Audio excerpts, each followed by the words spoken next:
Captain Vijayakanth அவர்கள் படங்களை தேர்ந்தெடுப்பது மிக அருமையாக, கதை கேட்கதையும் பார்த்தீங்கன்னா மிக அருமையாக இருக்கும்.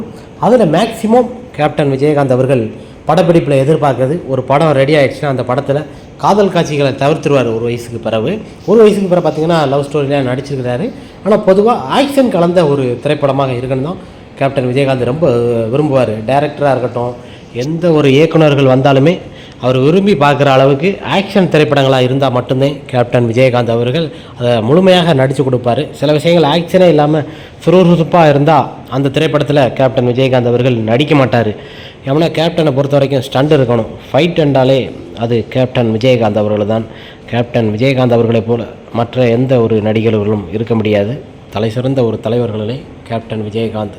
தமிழன் என்று சொல்லடா, தலை நிமிர்ந்து நில்லடா என்று கேப்டன் விஜயகாந்த் வழியில் கேப்டனை பொறுத்த வரைக்கும் ஸ்டண்ட் இருக்கணும். ஸ்டண்ட் இருந்தால் மட்டும்தான் அந்த திரைப்படத்தில் மிக அருமையாக நடிப்பார். ஸ்டண்ட் இல்லாமல் நிறைய திரைப்படங்களை நடிச்சிருக்கிறாரு. இருந்தாலும் நம்ம பல திரைப்படங்களை பார்த்துருக்குறோம். ஸ்டண்ட்டுக்கு முக்கியத்துவம் கொடுக்குறவர் கேப்டன் விஜயகாந்த் அவர்கள். அதுவும் ஃபைட் மாஸ்டருக்கும் முக்கியத்துவம் கொடுக்கறது நமது கேப்டன் விஜயகாந்த் அவர்களை அடிச்சிக்க முடியாது.